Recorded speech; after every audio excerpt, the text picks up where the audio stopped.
Okay, so from Tadasana, take both arms up towards the ceiling, bring the palms together. When you press the palms together, do not cross the fingers, do not cross your thumbs. Try to press the inner part of the palm where the thumb and index finger connect in towards each other. The space that if you were to put your palm flat to the floor would want to pop up in down dog. Try it from that first joint of the index to the first joint of the thumb. Try to press those points together.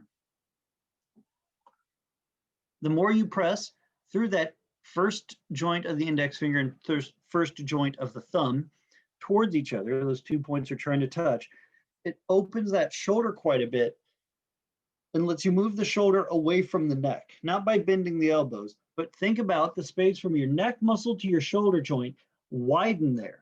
Try to create some width of that action, and then notice how the arms want to bend. If you even have to look, when I do that, automatically my left arm wants to bend. It's a little tight in the shoulder blade, so my elbow's trying to compensate. So I'll stretch my elbow straight and then try to move the shoulders out on their own, and then re-lengthen the elbow.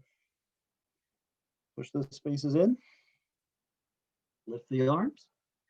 And again, try to move the shoulder away from the neck, but then still press the palms together and keep the elbow straight. This can be challenging, especially if you're tired from sitting all day and things like that. It does ask a lot of mid and upper thoracic muscle to work and the shoulders to work instead of the neck to trapezes, chest, and all that jazz.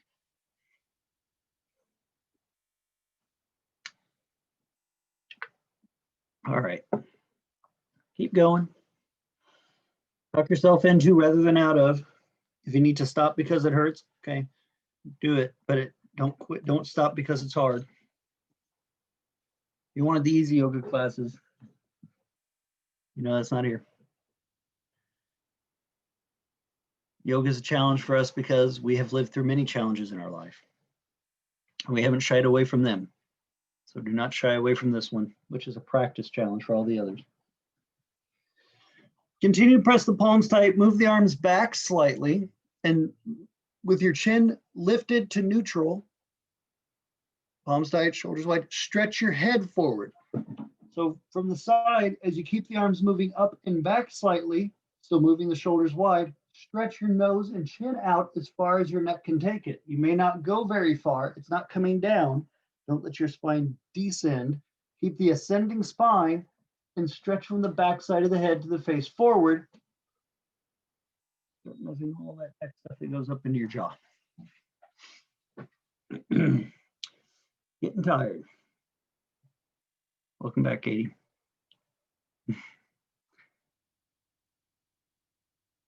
Then notice which shoulder wants to grip first or tighten first, or which feels like the side of the head that can move forward more than the other.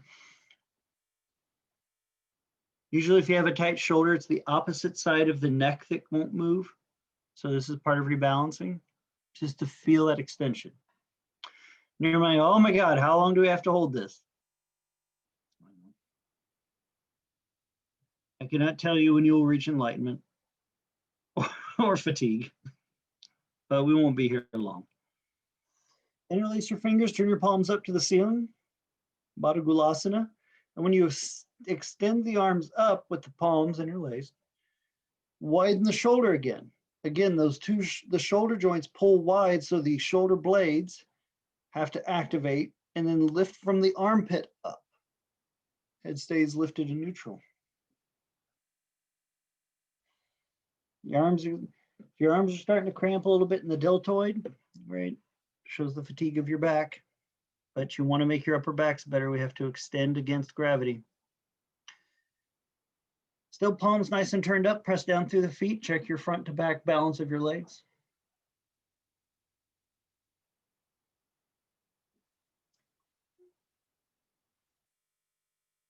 Turn the palms down towards the head, change the lacing of your fingers, turn the palms up. So when I say change the lacing, means from the alternate. So if your hands are in front of you and you see your right hand is on your left, for each finger, you switch that lacing. So for me, the opposite hand's my left hand, my non-dominant on my dominant.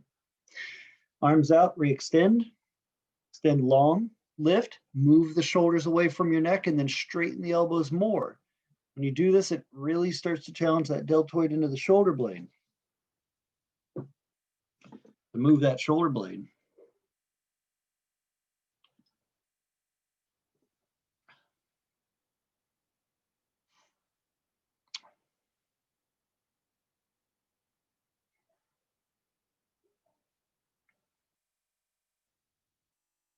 Pratima, is your foot still healing, dear? Okay. No, so you can't one-legged balance on it or anything? Okay.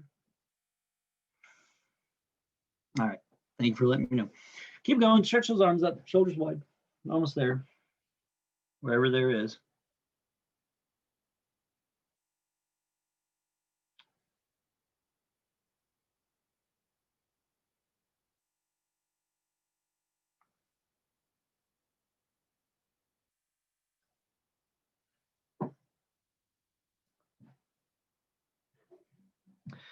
Go ahead, bring your arms down.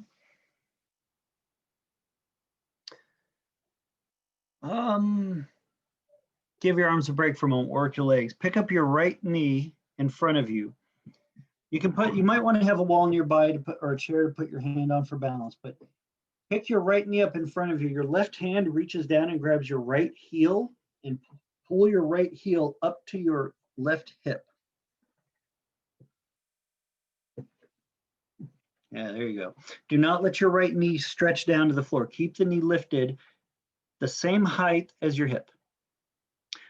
Flex your right foot so the foot is engaged to help stabilize the knee and work the hip a little bit, since some of us might have wobbly joint going on tonight. Don't let the foot go down, Shuba, or the knee go down. So when you get it up here, it stays up here like this. It does not descend. Keep it up. We're doing Tadasana, Tada, Ardha Padmasana, not nothing. Good. So pulling up with that left hand, you're actually pulling up on the foot like you're trying to get the heel up to the outer bone of the pelvis. It's an active pull with that arm the whole time. And then the leg keeps itself lifted up so the knee is the height of the hip. You don't want it to be like a variation to tree pose.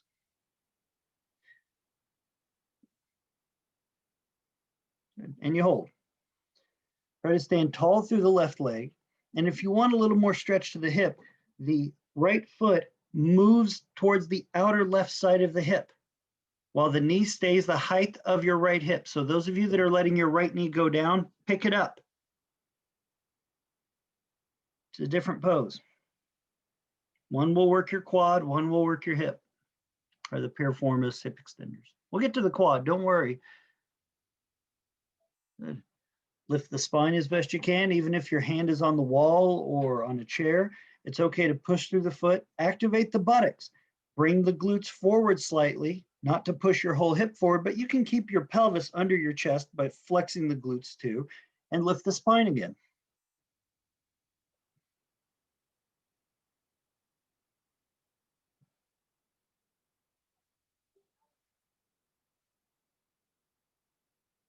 All right. Go ahead, bring the leg down, switch your legs.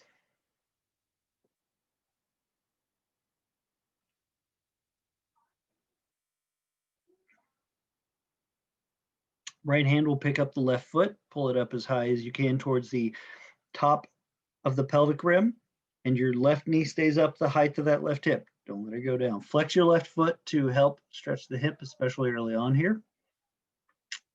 Keep your knee stable.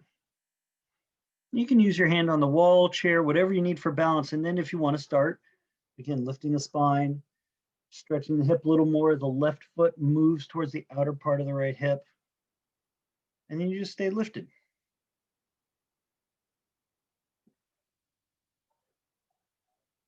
Good. So one-legged half lotus. The lifted leg moving across the hip like this opens up that outer hip, can flex, can cause the glute to move. And then by having to stand and do it, you're actually asking the standing leg to still stretch very long, keeping us from overworking the inner groin. Help keep some buoyancy in our spines and our hips when we walk and move.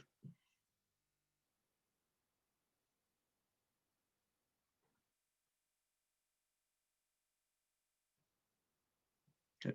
Bring the leg down. If you're very tight in the shoulders, that Garudasana is very challenging for you. I would grab a yoga strap or a towel or a scarf, whatever you use for that. Not Garudasana, Gomukhasana. It's a rough day.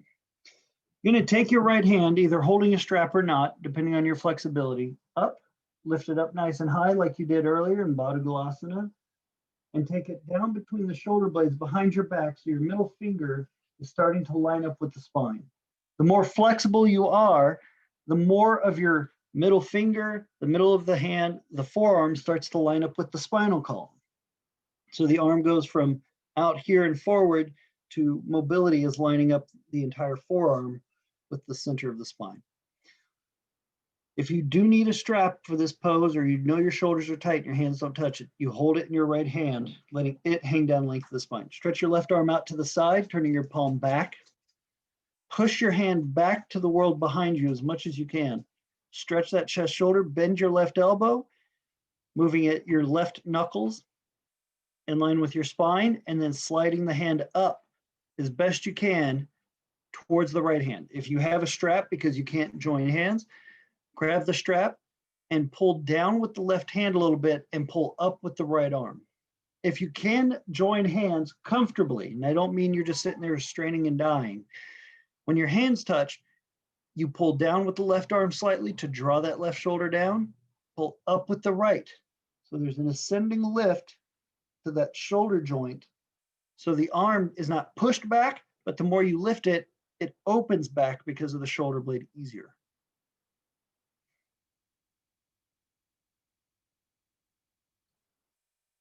Now, even though this is a two-legged standing pose, make sure you're in Tadasana still, because you're messing with your spine. Everything you do in your legs is going to transverse up. So squeeze the heels together, calf together, thighs together.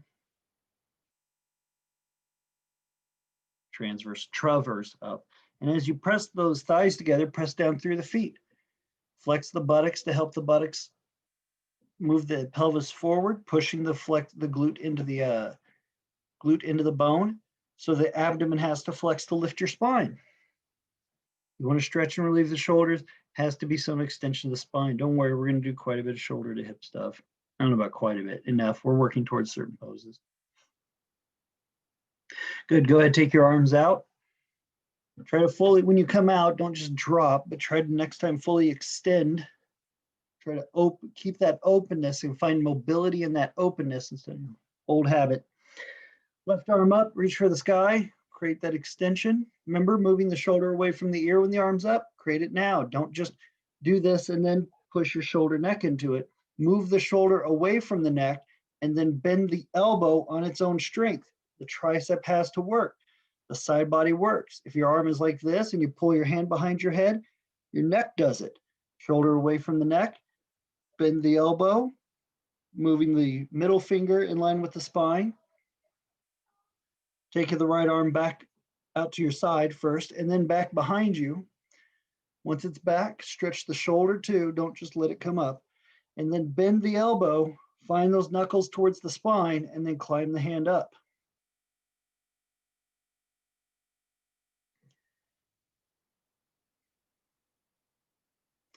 Then once you get a hold of strap or hand, the right shoulder pulls down slightly, the left arm picks up. Not the left arm pushing back, but lift that left elbow shoulder up so the chest ascends. And then you breathe. Great pose, not just for your shoulders, right? Because that's where we feel the tension. But if you notice, if you take a nice breath in, the left ribs extend and move easier. It's easier to take a deep breath into the left side of the body. So with this pose, you can actually start to open the lungs from slouch posture. If you're feeling short of breath, anything that would cause that, right? Sometimes we don't need, mudra awards. We need a stretch to kind of keep the inner tension back.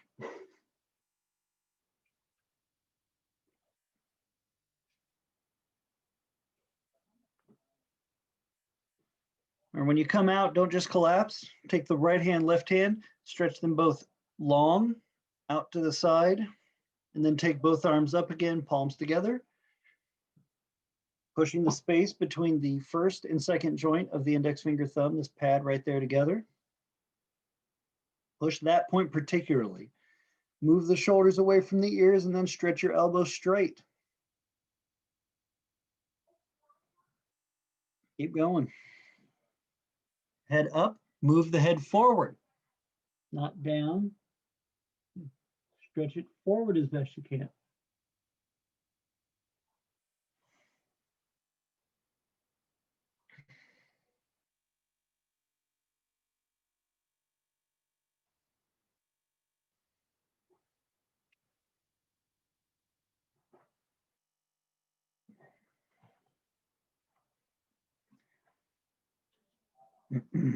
Bring the arms down. Pick up your right leg in front of you. Oh, yeah, pick your right leg up in front of you. Left hand grabs the right foot and pull the right hip or right foot to the left hip into standing Ardha Padmasana. Now, before you get in this too deep, if you know you are tight of the hamstring, this is going to be the point you might want to have a block or two or a chair in front of you. Because once your foot is in place and your standing leg is strong, fold forward at the hip, pulling that foot deep into the crease where your hip folds, and take your right hand to the floor or to the chair or to the whatever. Once you're down there completely, you might be able to let go of the foot and it not fall. But if you wobble, fine. Don't be afraid to lean your butt against the wall. So again, the right leg lifts from Tadasana. The left hand pulls the right foot to the outer left hip, right into the crease area. Fold forward, holding the foot as best you can. Take your right hand onto a block, chair, or the floor. And then once that's in place, both hands can go to the floor. Don't just let yourself hang there without your hands resting on some point of balance for this, because this is not about like letting yourself hang like a wind chime.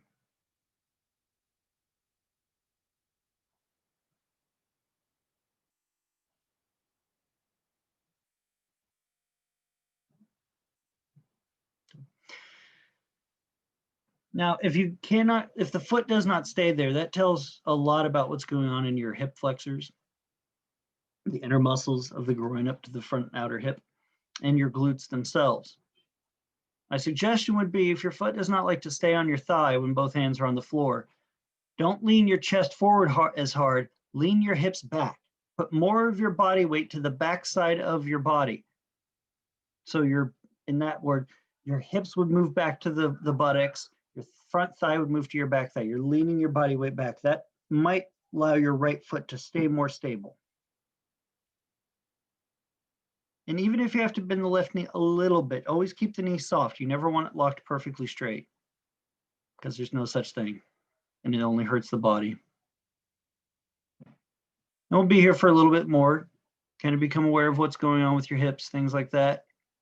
If you want more, you can always bend your elbows, take your nose towards your shin, but you only go that far when it's easy just to let your hands hang on the floor.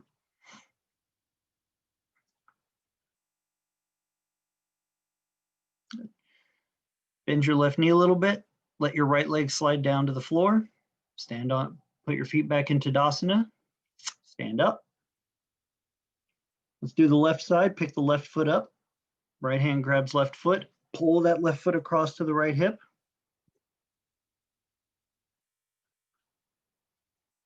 And then flex the foot, pull that heel right into that crease of the hip, and then fold forward as best you can. Work with your balance.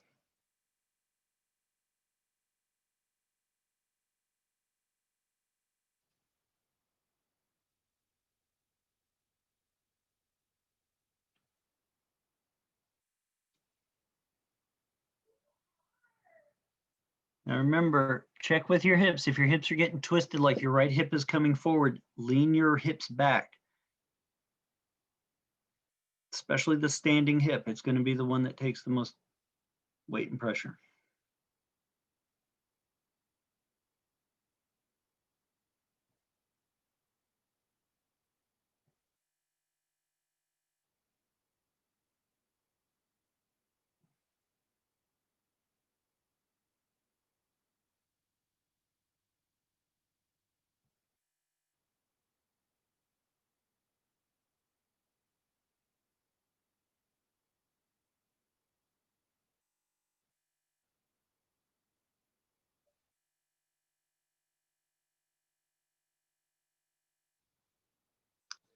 More seconds.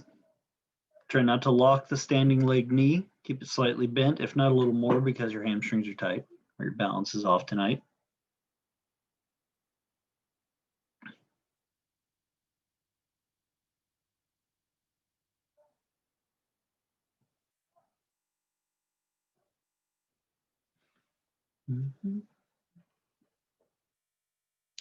All right, bring your legs down. Keep both hands on the floor or your props when your feet come back together to Tadasana. So Uttanasana, standing forward stretch for a moment. Let your hamstrings be a little longer. Flex the thighs, push your thigh bones, the front muscles and bone of your leg, the long femur bone, back to the hamstrings. Think about any movement you could do with the front muscles of your body to widen the backside in a fold. Take a belly breath, lift the navel towards the spine a little bit. And when you let your chest come down, whatever degree it is, whether onto chairs, blocks, or the floor, or variations past that, it's not about leaning your body weight forward, but can you push through the legs so your hips lift, so as your spine descends, that there's an equilibrium balance there, that your body weight's not dropping you forward. Right? You see those people in yoga classes where they throw their arms out and dive down. Right? Hopefully they've got their legs and their balance center point set so they don't take a face dive. You try to find that balance every time you're in the forward fold. Bend both knees deep enough that the abdomen touches the thigh. Stretch both arms straight out in front of you, higher than your ears. Now your chest should still be touching your thigh. Love how everyone jumps out of that part real fast. Squeeze your thighs tight. Look at your knees. Notice how they want to go away from each other. Squeeze them tight. Lean your hips back. Now test what it's like to have some weight behind you and push more of your weight back there and feel how the legs and spine must work. Look up, lift your spine up, but keep your knees as bent in the invisible chair of Uttanasana. Lift your head to lift your neck to lift your spine, lift your arms with it, stand up, straightening the legs. Woo! Very good. Arms, palms together, squeezing the space between the index finger, thumb together. Legs are still in Tadasana. See some of you dancing around your yoga mat. Like, I know I'm in Texas, but we're not doing a square dance. So with both arms up, squeeze the palms tight, move the shoulder away from the ear and straighten your elbows and move the head forward. Keep working that deltoid connection into your back and the connection of the neck to lengthen. Remember, if you feel your head coming down, lift and forward. So the whole upper thoracic has to be involved.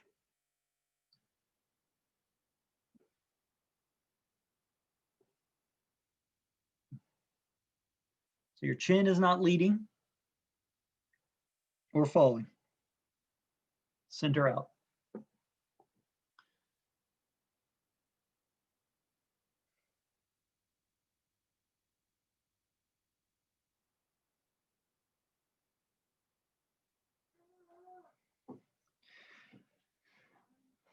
Bring the arms down. When you bring the arms down, bend your elbows and take your right elbow on top of your left elbow. And that's if that's not possible, like if there's a lot of muscle tension, it's okay to take the elbow to the forearm and start the pressure there, right? Even to the wrist. Even this much action is some action. Let your upper back round as you cross them and then squeeze the back of the arms together. Do not do the twisty tie where you wrap your wrist up and involve the joint. Try to bring the back of the hands and arms together on their own strength and mobility. Let the upper back round, but lift, move the head forward, and then lift the elbows any degree, letting the upper back round to a greater extension, not just down, but wide. Like each shoulder blade is coming away from the spine towards the elbow. Let that space go to that. Let that widen like that.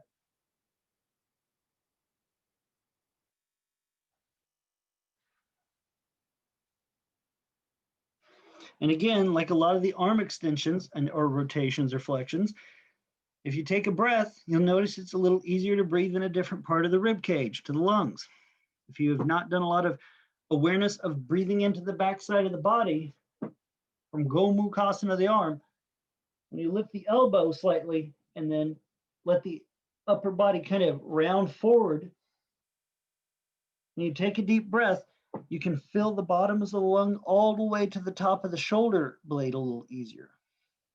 Then let it down. And each time you take that breath in, the shoulder blades may lift, the back may widen, but every exhale lets it drop and releases it to some degree.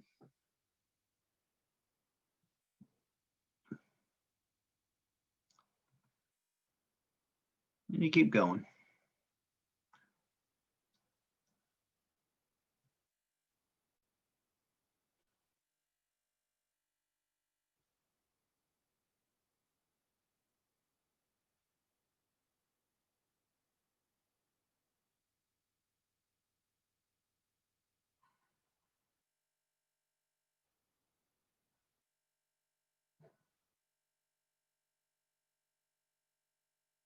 Switch your arms, please.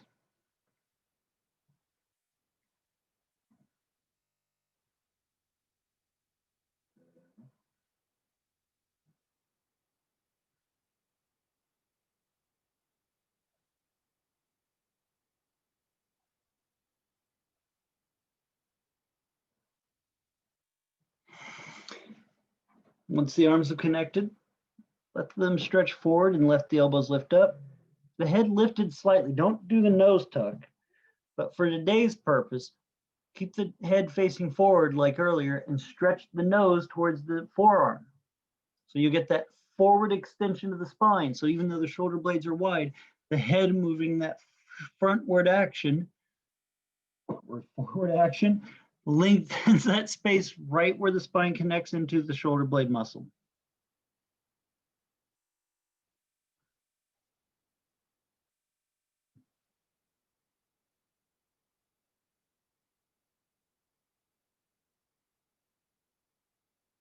Keep breathing. Breathe into the back body. Feel your breath when you take it in. Go from the bottom of your ribs and lungs all the way to the top. Let your inhale lift and move those shoulders.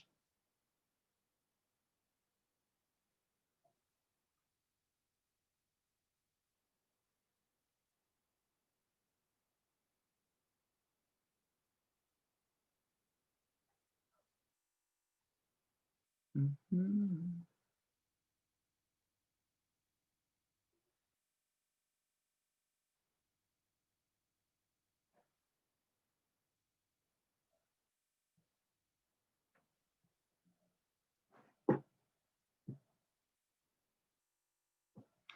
Good. Bring the arms down. Tadasana on the legs, please. Thighs together, feet together.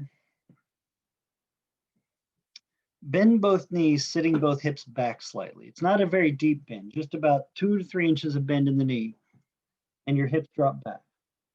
Pick your right thigh and leg up and cross your right thigh over your left thigh, like you were sitting in a chair having a conversation. Not ankle over thigh, it is thigh over thigh. So the inside of your right thigh is laying on top of your left thigh. Squeeze your right pinky toe towards your left calf and hold. So Gomukhasana of the legs. So we need to see. I don't know if we can see here. I'm wearing a lot of black. So from here, bend, hips go back. Keep the bend, because if you straighten your knee and do this, you torque your joint. Knees bend, hips go back. The right thigh lifts, crosses like in the arms, and then the toes squeeze to the back side. And just sit in this for a moment, working your balance. Your hands can rest on your thighs. Your hands can grab a chair or some other piece of support. But then notice, though, just what's going on. Can you flex the inner thighs to squeeze tighter together? Not on the hamstring, but the top of your quad rolls in towards each other. And then when you get your right leg flexed, can you squeeze those calves tight together? And then bend your knees a hair more, letting your knees go forward towards the toes and your hips sitting down. It's very challenging. but don't go so low that you have to have your hands like in a forward fold. I would like your chest to be somewhat lifted. At least your head's right. You must lift the neck to lift the spine. Take a couple breaths, wobble a bit.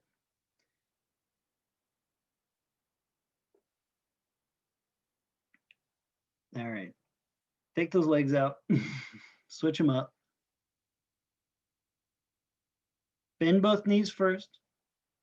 Squeeze the calves tight, get the legs stable, get to Dasana, and then sit slightly into it, find your balance, and then cross the left thigh over the right. Take your time getting in through these, right? You're not going to find what you're looking for at the end of this pose.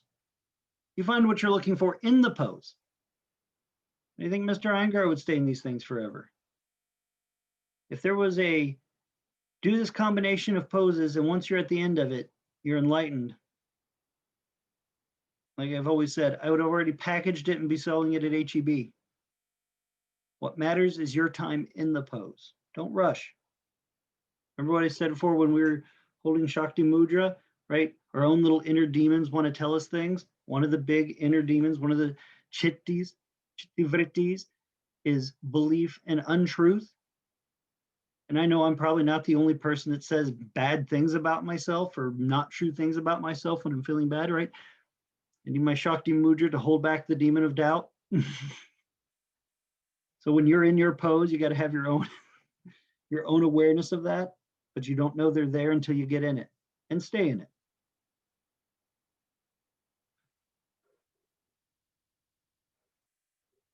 A few more seconds.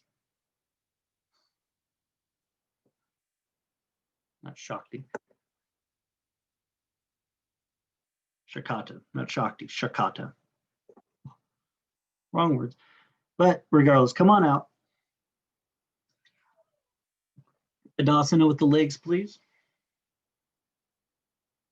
Stretch both arms up. Squeeze the palms tight together. Move the shoulder away from the ear, but lift the elbows straight as you can.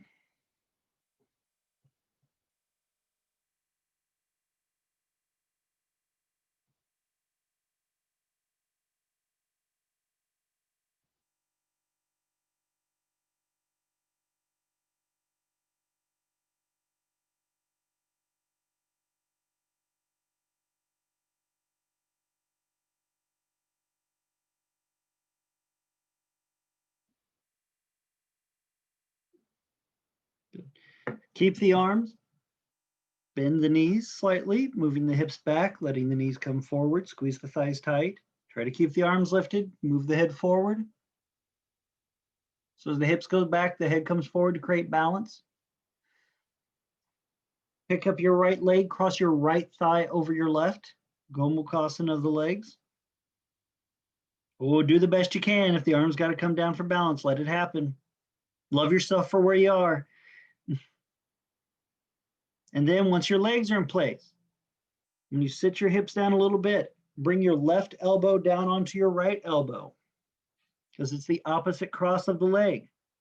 Switch it, Shubha. Left elbow on top of right. You got it. There you go. Head fin neutral, head forward, sit the hips down into it. But keep some heart lifted. Keep that neck lifted. Shake a bunch. Good, Lena. Use the chair for balance. More important than fighting everything else. All right. Bring the arms up. Go all the way back to Tadasana, Urdhva Hastasana.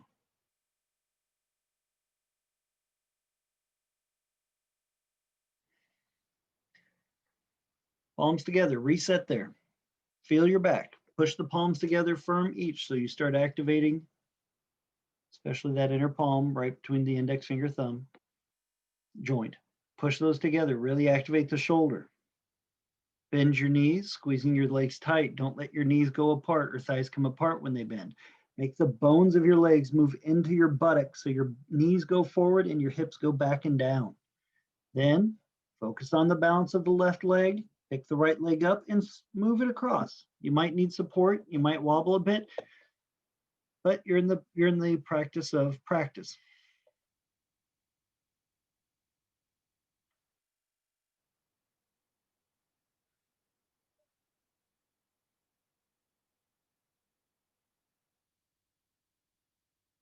Good. Once your legs are in place, bend your elbows, bringing your right elbow down on top of the left.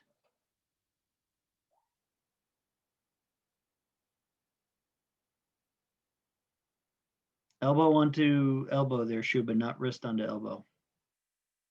And it's right elbow on left elbow, dear. It's always opposite of the legs. Yes, very good. So if your left leg's on top, your right elbow's on top. Very good, everyone. And breathe.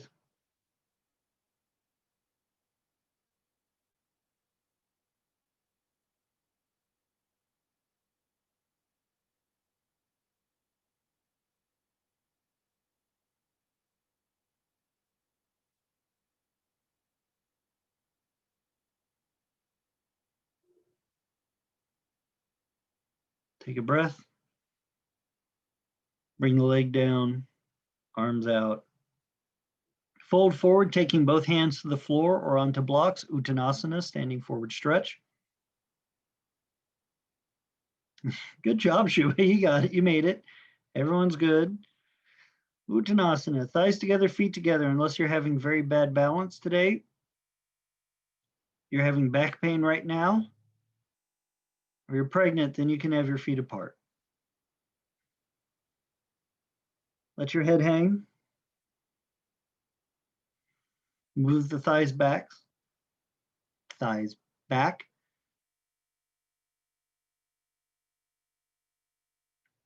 And let the next few breaths you take in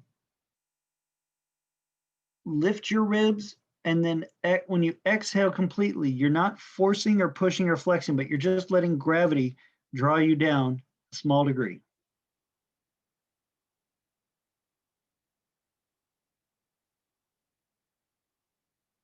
Let each breath you take, your body emulate the movement that the breath is creating. Feel the lungs lift and expand. Your body comes up. When you feel the lungs deflate, go with it. Let your physical movement be in rhythm with your breath.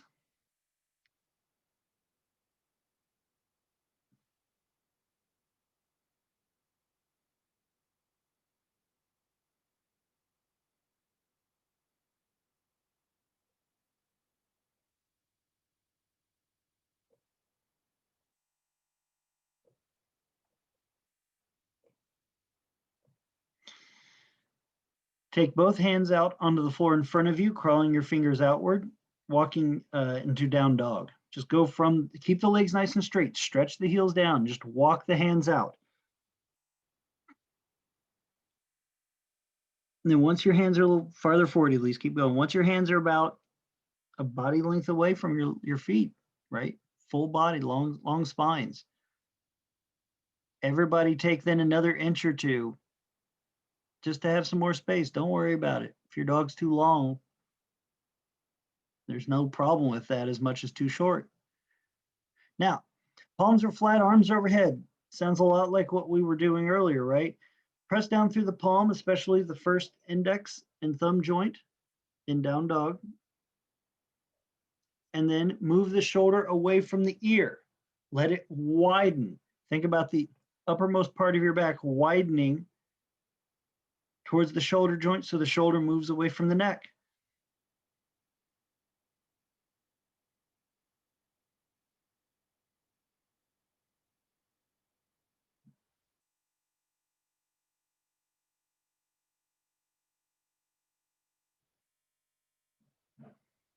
Bend your knees, move your hips back, keeping the belly towards the thigh.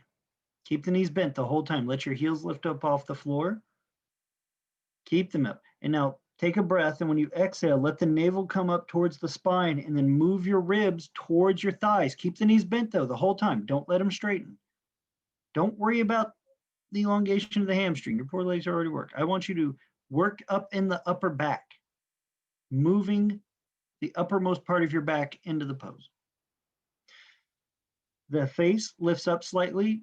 to look at your thumbs and then down 2 inches from there, and then stretch the face towards that point that's 2 inches away from your thumbs. Shubha, walk your feet back about 4 inches, dear. Have a longer down dog.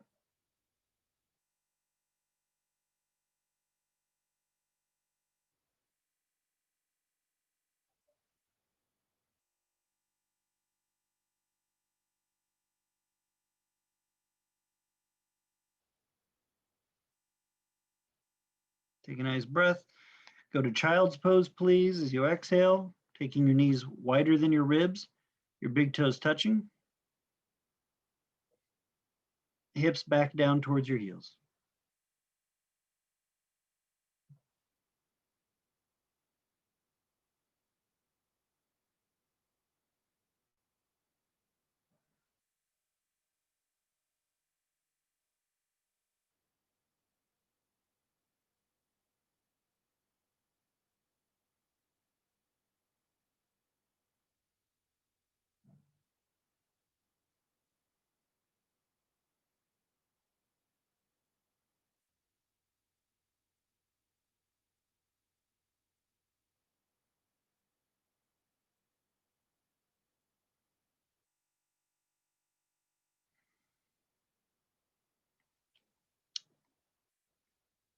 Take a nice breath in.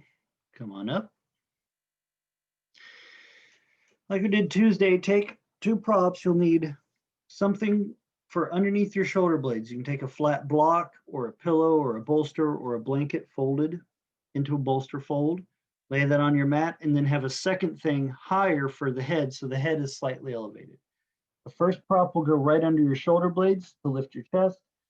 The second prop goes under the base of your skull, not your neck, right on the back of the occipital bump. So your head's lifted. And lay back.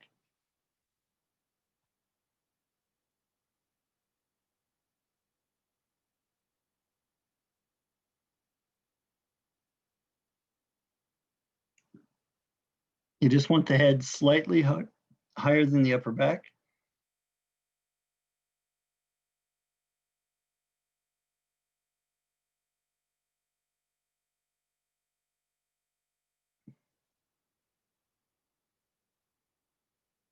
Good.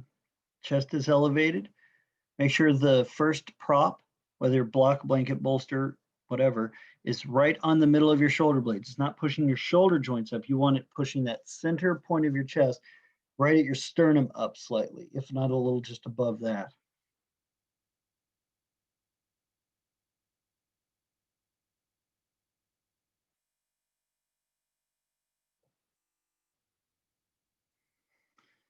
Your shoulders relax, let your eyes close. So we worked on a series of pose work tonight to challenge the lower back, hips, upper back, shoulders, but ultimately to free the breathing. So when you lay back and you start to take a few deep breaths in with your eyes closed, don't fall asleep yet, but if you do, it'll be all right. When you start taking those first few breaths, notice the difference in quality of your breath now versus maybe earlier.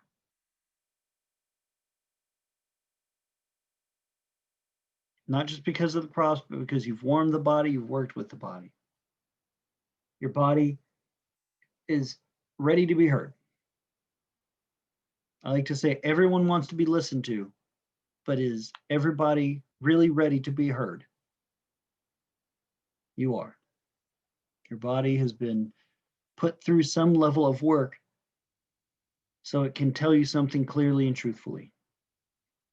Pranayama is working with that to then work the breath to find that truth there, and ultimately then mental, emotional, so forth.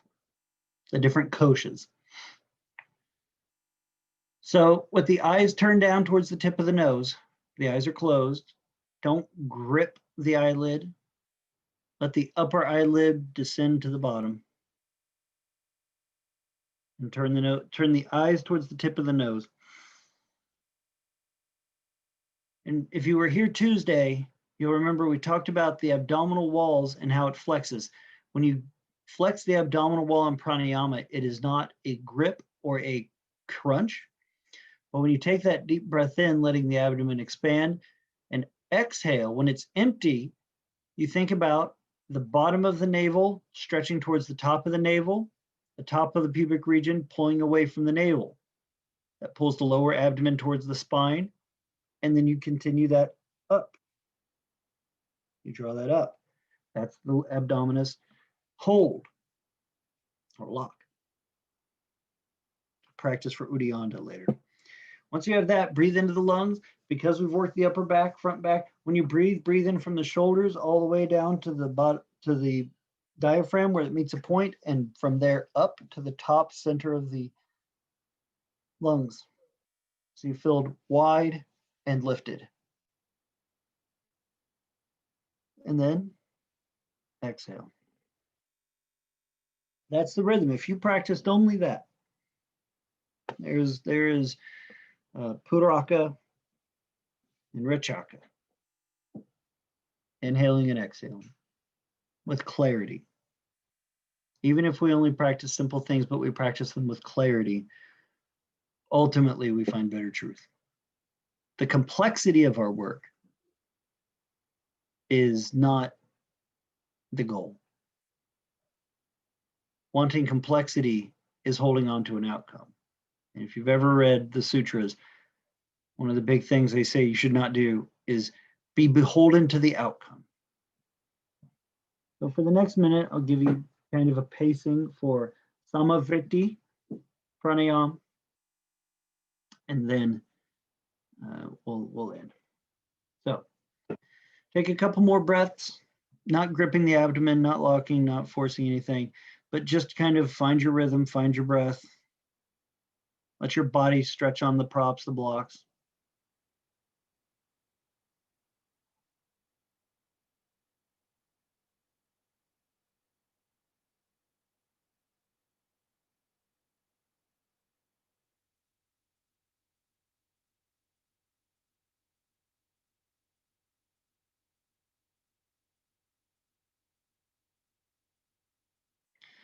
On your next exhale, with your let your abdomen completely empty, let your lungs completely empty, let your navel draw towards the spine, the bottom navel lifting to the top, top to the bottom. So you feel the abdomen stable, but not gripped.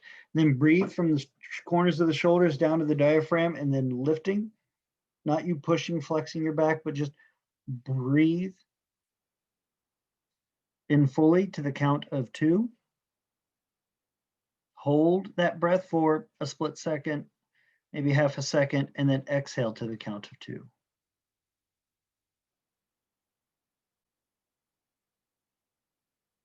Then repeat. Keep the abdominal in place.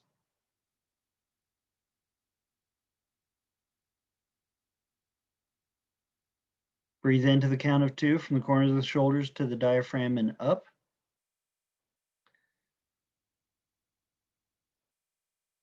And then hold that fullness for half a second.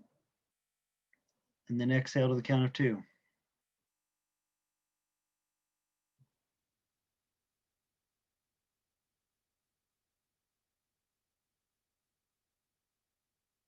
Anytime you feel the abdomen lift, move, grip, or becomes uncomfortable,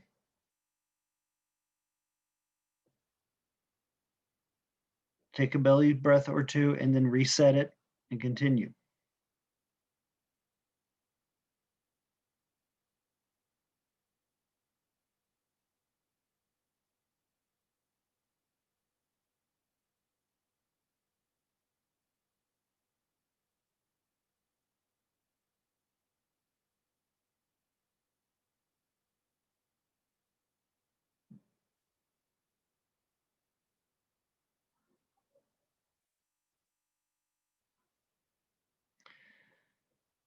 On your next round of breathing, inhale to the count of 2, hold for 1 second, exhale to the count of 2.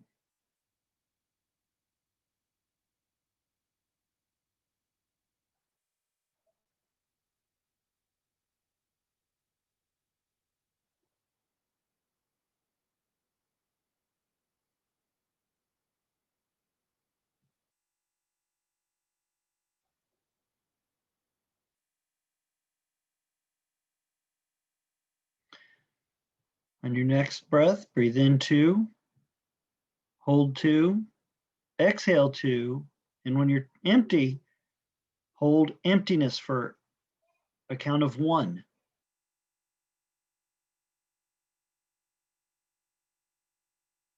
And then breathe into 2 again.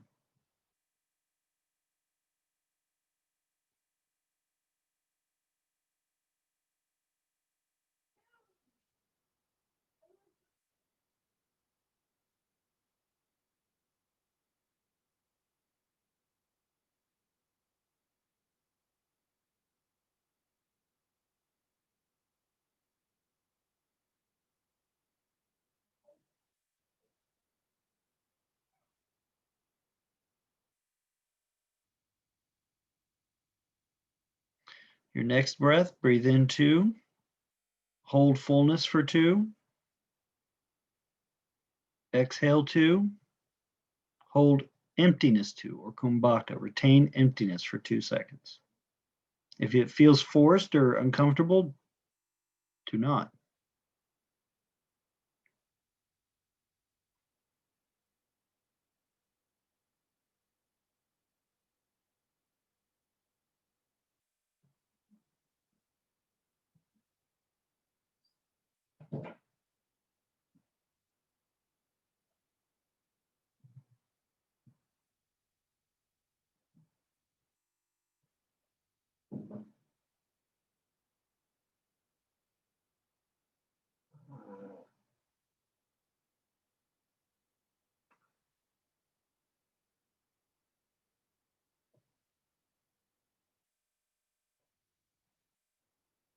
Finish the cycle you're on. Let your abdomen relax and just breathe normally for the next minute, my friends. Letting yourself rest and enjoy the fruits of your yogic practice.